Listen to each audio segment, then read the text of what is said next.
నమస్తే, welcome to our channel. నేను మీ పద్మావతి. ఈ రోజు మనతో పాటు ప్రముఖ ఆధ్యాత్మికవేత్త మరియు శ్రీచక్ర ఉపాసకులు మణికంఠ శర్మ గారు ఉన్నారు. నమస్కారం గురువు గారు. ఈశ్వరార్పణమస్తు. గురువు గారు, మే నెలలో మీనరాశి వారికి అసలు ఎటువంటి ఫలితాలు కనిపిస్తున్నాయి? మరి దాంతో పాటుగా మీనరాశి వారికి విద్య కావచ్చు, ఉద్యోగ, వ్యాపార, వాణిజ్య రంగాల్లో ఎటువంటి ఫలితాలు తెచ్చబొట్టబోతుందంటారు ఈ నెలంతా కూడా? జగతం పితరం వందే పార్వతీ పరమేశ్వరం.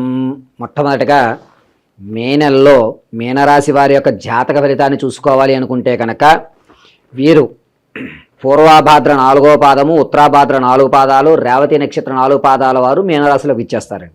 మొట్టమొదటిగా తెలుసుకోవాల్సింది, ఈ మీనరాశి వారికి మే 4వ తారీఖు దగ్గర నుంచి మంచి ఫలితాలకి ఆస్కారం ఉంటుంది. అంటే దారి కనబడేటువంటి అవకాశం కలుగుతుంది. ఆర్థికమైనటువంటి సమస్యల నుంచి ఊరట కలిగే అవకాశం, అంటే ఒక చోటు నుంచి అప్పు తెచ్చుకున్న తర్వాత దానికి సంబంధించినటువంటి తీరే మార్గము ఖచ్చితంగా మే 4 తర్వాత నుంచి ప్రారంభమవుతుంది. తర్వాత వచ్చేసరికి ఆరోగ్యమైనటువంటి సమస్యలు అనేటువంటి కొన్ని ఎక్కువగా ఏర్పడేటువంటి అవకాశం కూడా లభిస్తుంది. అయితే విద్యార్థుల దగ్గరికి వచ్చేసరికి మేధా సంపత్తి ఏదైతే ఉందో అది కొంచెం తగ్గుముఖం పడుతుంది. అనుకున్నటువంటి ఫలితం అంటే 100కి 90 రావాల్సిన వ్యక్తికి 88, 84 వరకు వచ్చి ఆగేటువంటి అవకాశం కనబడుతుంది. ఇక టీవీ పరిశ్రమల్లో అంటే సినీ రంగంలో ఉన్న వారికి మాత్రం ఏంటంటే కాస్త మంచి అవకాశం, అంటే నీకు నమ్మకం కలిగించేటువంటి వారు కనబడి నీకు అవకాశం ఉంది అనేది మే 4 తర్వాత నుంచి మీనరాశి వారికి చెప్తూ ఉంటారు. ఇక వచ్చేసరికి ఏంటంటే రైతుల దగ్గరికి వచ్చేసరికి ఈ సకాలంలో ఇప్పుడు వర్షం అనేటువంటిది ఎప్పుడు వస్తుందో ఎప్పుడు రావడంలో తెలియట్లేదు. దీనివల్ల కాస్త ఇబ్బందులు అధికంగా తీసుకునే అవకాశాలు ఉంటాయి. రైతు కాస్త ఇబ్బంది పడుతూనే ఉంటాడు, మీనరాశిలో ఉన్నటువంటి రైతులు. ఇక వచ్చేసరికి ఏంటంటే ఉద్యోగస్తులు ప్రమోషన్లోకి వెళ్ళేటువంటి వారికి ఎలా ఉంటుంది అంటే ఆఫర్ లెటర్లలో మీ పేరు అయితే ఖచ్చితంగా ఉంటుంది మీనరాశి వారికి. ఈ మీనరాశి వారు వచ్చేటువంటి మే 4వ తారీఖు నుంచి 12వ తారీఖు వరకు ఈ విధమైనటువంటి వ్యవస్థే నడుస్తుంది. 12వ తారీఖు పౌర్ణమి, సోమవారం, స్వాతి నక్షత్రంతో కూడుకున్నది. కాబట్టి ఈ మీనరాశి వాళ్ళందరూ కూడా ప్రతిరోజు ఏదన్నా దేవాలయ దర్శనం చేసినా చెయ్యకపోయినా పౌర్ణమి 12వ తారీఖున వచ్చేటువంటి పౌర్ణమి రోజున శివాలయంలో శివునికి 3 బిల్వాలు తీసుకుని నమశివాయ నమః అంటూ పంచాక్షరి మంత్రాన్ని 108 సార్లు చెప్పి 3 బిల్వాలు సమర్పించి స్వామివారి దగ్గర కొబ్బరికాయ నైవేద్యం సమర్పించి ఒక చిప్పని తెచ్చుకుని ఆ రోజు ఆరిపతో భోజనం ఆచరించుకుని సాయం సంధ్య వేళ ఏదైనా అల్పాహారం పళ్ళు పాలు తీసుకుని ఉండాలి. ఇలా ఉండడం వల్ల 12 తర్వాత నుంచి ఇంతకుముందు వచ్చేటువంటి దారులు ఏవైతే ఉన్నాయో అవి తెరుచుకుంటాయి. అవకాశం కనబడింది, ఆ అవకాశం పూర్తయిపోతుంది. మంచి వ్యవస్థ అనేటువంటిది 12 తర్వాత స్థిరత్వాన్ని ఏర్పరచుకుంటుంది. మేలో చాలా మంచి విశిష్టతమైనటువంటి దారులు కనబడే అవకాశం ఈ మీనరాశి వారికి సంభవిస్తుంటుంది. మరి గురువు గారు, మరి మే నెలలో కొంచెం పెళ్లి ముహూర్తాలు అనేవి వీరికి ఏ విధంగా ఉంటుంది? దాంతో పాటుగా మరి పిల్లలు కావాలి అనుకునే వారికి మే నెలలో ఏమైనా ఫలితం దక్కుతుందంటారా వీరికి? మే నెలలో స్త్రీలు అంటే కన్యలు ఎవరైతే ఉంటారో వారికి వివాహం అయ్యేటువంటి అవకాశం చాలా తక్కువగానే కనబడుతుంది.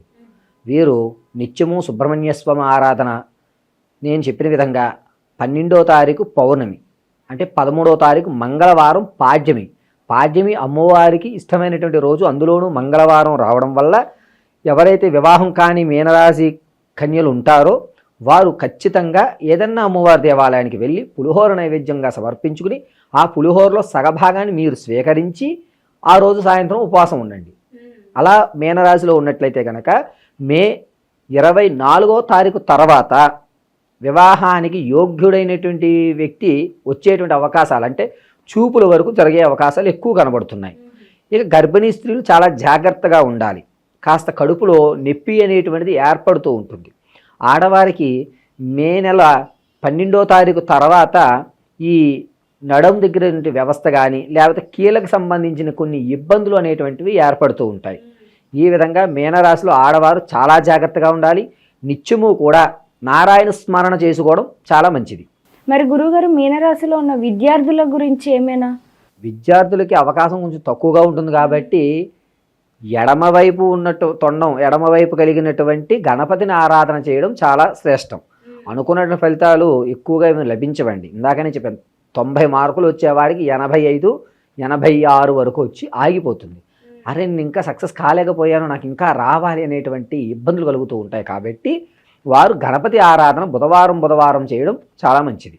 గురువు గారు, మరి ఆర్థిక సమస్యల నుంచి బాధపడుతున్న వారు లేకుంటే అప్పుల్లో కూరుకుపోయిన వారికి మరి వీరికి ఎటువంటి పరిహారాలు చేసుకోవాలంటారు? దాంతో పాటుగా ఈ కోర్టు సమస్యలతో సతమతం అయిపోతూ ఉంటారు. మరి ఇప్పుడు ఈ నెలలోనైనా సరే కాస్త ఊరట ఏమైనా కలుగుతుందంటారా వీరికి? మీనరాశిలో ఉన్నటువంటి ప్రతి ఒక్కరూ కూడా 12వ తారీఖు పౌర్ణమి తర్వాతనే ఏదన్నా వ్యవహారం విషయం అనేటువంటిది లభిస్తుంది. స్వాతి నక్షత్రం పౌర్ణమి సోమవారం రావడం వల్ల కోర్టు సంబంధిత వ్యవస్థలు ఎవరైతే ఉన్నాయో వీరు కాలభైరవుడి దేవాలయంలో ఒక పళ్ళెంలో రాళ్ళ ఉప్పు వేసి అందులో కొట్టే గుమ్మడికాయ ఉంటుంది చూశారు, ఆ గుమ్మడికాయని సగభాగంగా తీసుకుని అందులో గుజ్జును తీసివేసి ఆవదంతో దీపం పెట్టి కాలభైరవ అష్టకం ఖచ్చితంగా చదవడం లేదా వినడం చేయడం వల్ల ఈ నెల 20వ తారీఖు తర్వాత నుంచి కోర్టు వ్యవహారం కాస్త తగ్గేటువంటి విధంగా ఉంటుంది. అంటే అనుకూలమైనటువంటి ఫలితాలు ఏర్పడతాయి. సరే నేను శిక్ష అనుభవించవలసి వస్తుందేమో అనుకున్నటువంటి వారికి వాయిదా పడ్డం అనేటువంటి జరుగుతుంది. అనుకున్నటువంటి ఫలితాలు అనుకున్నట్టుగా ఈ యొక్క పౌర్ణమి కాలభైరవాస్తవం చేయడం వల్ల మీనరాశి వారికి మంచి ఫలితాలు అనేటువంటివి ఏర్పడుతూ ఉంటాయి. ఇదే విధంగా ఈ మీనరాశిలో వారు ప్రతి నిత్యము కూడా ఏదో ఒక భగవద్నామస్మరణ చేసుకోవడం చాలా మంచిది.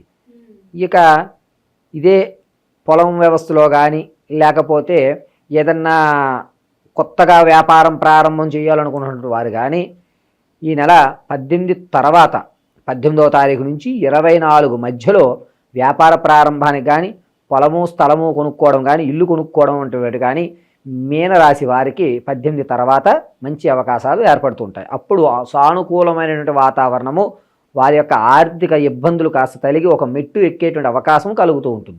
గురువు గారు, కానీ మీనరాశి వారికి చూసుకుంటే కాస్త మిశ్రమ ఫలితాలు అయితే కనిపిస్తున్నాయి కాబట్టి వీరు ఎటువంటి పరిహారాలు చేసుకోవాలంటారు? అసలు మీనరాశి వారు అమావాస్య ముందు వచ్చేటువంటి మాస శివరాత్రి రోజున శనీశ్వరునికి తైలాభిషేకం గావించి నల్ల వస్త్రము మేకులు 5 అదేవిధంగా పత్తి ఇత్తడి మూకుడు లీటరున్నర ఒకసారి రోల్ చేసుకుంటారు లీటరున్నర నువ్వుల నూనె బ్రాహ్మణోత్తములకు దానం చేయడం వల్ల మంచి ఫలితాలు ఆశించడం జరుగుతుంది. నిజంగా గురుగారు చాలా చక్కగా వివరించారు. అయితే మీనరాశి వారికి మే నెల ఎటువంటి ఫలితాలు ఉండబోతున్నాయితో పాటుగా ఎటువంటి పరిహారాలు చేసుకోవాలో కూడా చాలా చక్కగా వివరించారు. ధన్యవాదాలు. పరమేశ్వరార్పణం.